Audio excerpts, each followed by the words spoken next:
banyak serangan-serangan datang daripada Saint-Maximin, daripada sebelah kiri. Kau boleh tengok Walker pun macam Goyang. jarang kita tengok Walker sampai nak Betul. kena kejar apa semua kan. So itu yang bagi aku paling mengejutkan lah. Betul. Sebab kita tahu Man City bila dah menjaringkan satu gol, dia akan datang lagi. Betul. Tapi tak untuk perlawanan Aku ni. suka kau petik Saint-Maximin sebab aku ada stat yang aku nak share pasal dia juga kejap lagi. Tapi pada waktu yang sama bila kesebut tentang Maximin ni, dia ada satu impian which is Kieran Trippier dia cakap lepas game, dia ada banyak impian untuk menjadi salah seorang yang tercalon dalam Ballon d'Or lah. Orang ramai persendakan dia. Yeah. Dia nak main untuk France, national team France, walaupun Didier Deschamps tak pernah nak pandang dia.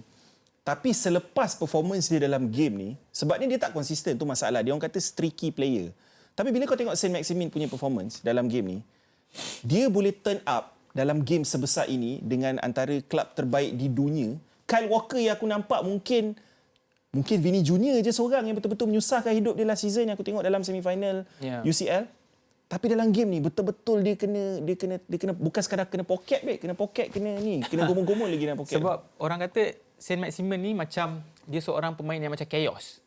Tak tahulah korang pernah tahu tak ada orang cakap kan jenis yang macam kita tak tahu apa dia nak buat sebenarnya. Kita tak expect kejap dia dekat sini, sekejap dekat sini. Tapi game tu aku rasa banyak on point lah sebab benda ni aku rasa pemain eventually ataupun akhirnya dia akan matang. Dia akan matang. So aku rasa makin lama kita tahu dia semakin efektif lah.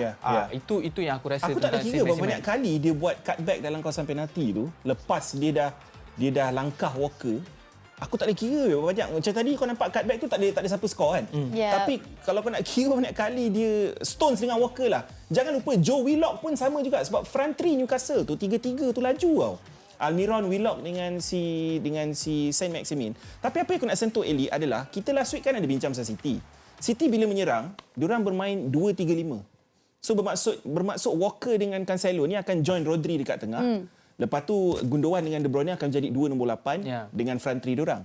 So aku rasa benda tu sedikit sebanyak memberi ruang Eddie Howe nampak benda tu Eli untuk exploit. And they adjust exactly. I rasa bila sangat teram bila Newcastle main out of possession daripada 4-3-1 jadi 4-5-1. Betul kan? 4-3-3.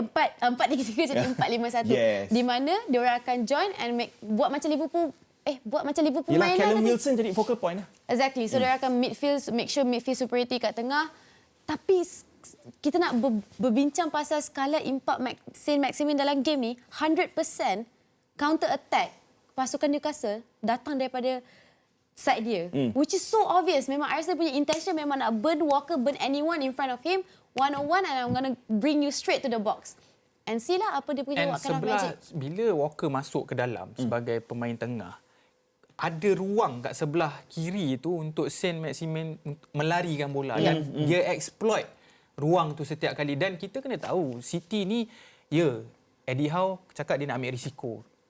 Boleh ambil risiko tapi kita tak tahu whether risiko ni berjaya atau tidak. Dan terus terang aku cakap Newcastle berjaya especially lepas gol Gundo first half tu. Itu risiko yang mereka ambil lah. Perlawanan macam penting bagi I untuk pihak lawan yang akan berdepan dengan City. Sebab ni could be one of the most important dia case risiko studies. yang sangat besar. Kenapa aku cakap? Kena faham juga Nick Pope melakukan 7 saves dalam game ni.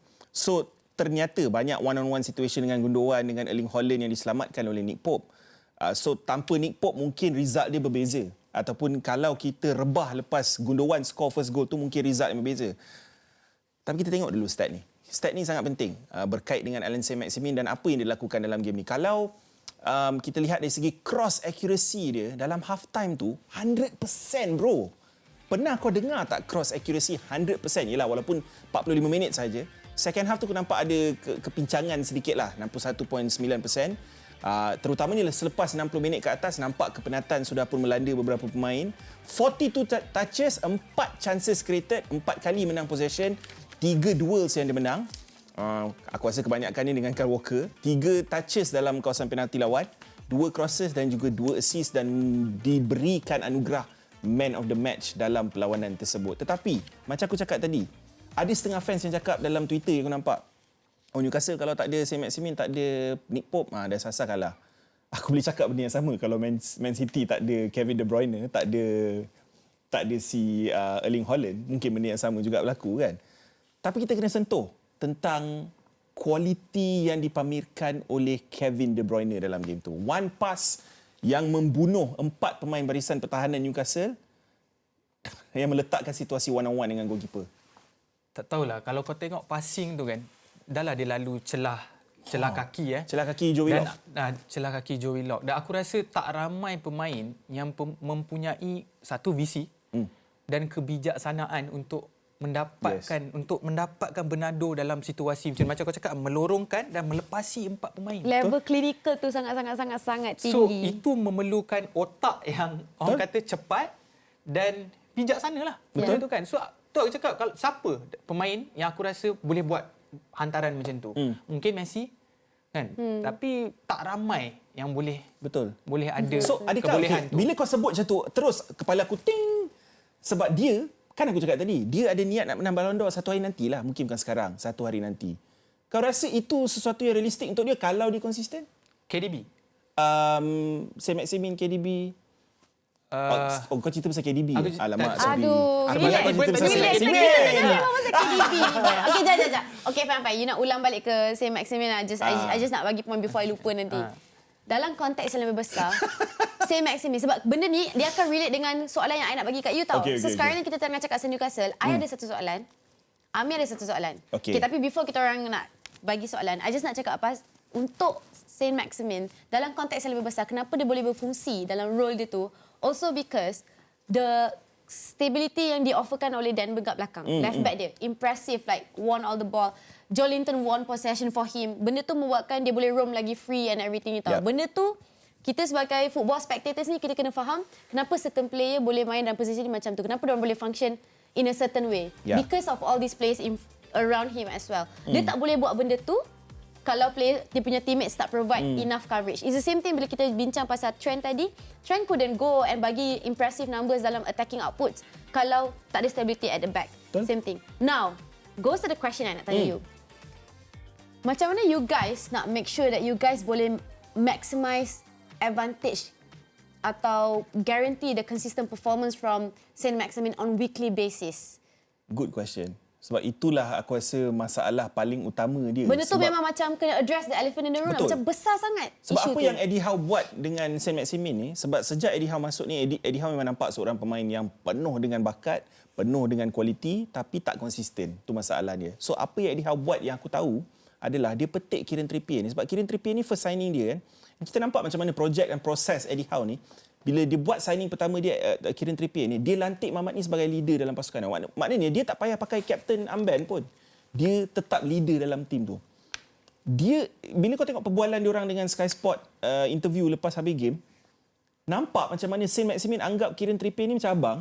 And diorang punya persahabatan yang dah terjalin tu ibarat abang adik yang macam Trippier boleh sound dia macam Trippier saya cakap, aku dah banyak kali dah cakap dengan dia, kalau kau nak capai impian-impian kau tu, nak main France, nak menang Ballon d'Or, kau kena humblekan diri kau, pada waktu yang sama kau kena perform konsisten setiap minggu. Sebab Trippier pun sebut lepas game tu, kali terakhir dia buat macam ni lawan City ni, lawan Everton last season. Selepas tu tak ada. So maknanya ada gap tau, game-game yang dia tak konsisten. Dia Saint-Maximin ni bagi aku seorang pemain yang mempunyai orang kata skill yang tinggi lah. Boleh leceh, laju dan kemahiran individu yang tinggi lah. Orang macam ni ataupun macam tadi aku cakap pemain macam ni yang jenis yang macam chaos ni macam ni. Kau kena pandai manage dia. Maksudnya macam dulu Ronaldo masa masuk United, dia suka showboating, skill sana, skill sini tapi tak efektif. Yeah. So maksudnya dekat sini kau kena tahu macam mana nak manage dia, nak bagi tahu dia decision making dia kena betul. Sekarang ni dia kena betulkan dia punya decision making bila nak buat cross. Yes. Bila aku nak lepas pemain. So kalau yalah kau boleh ada semua kebolehan dalam dunia ni tapi kalau kau punya decision making tak bagus, yes. Itu yang membuatkan kau tak konsisten. Betul, itu sebenarnya perbezaan antara pemain yang menang Ballon d'Or dengan pemain yang tak menang Ballon d'Or walaupun kau terror sekalipun atas padang is decision making sebenarnya.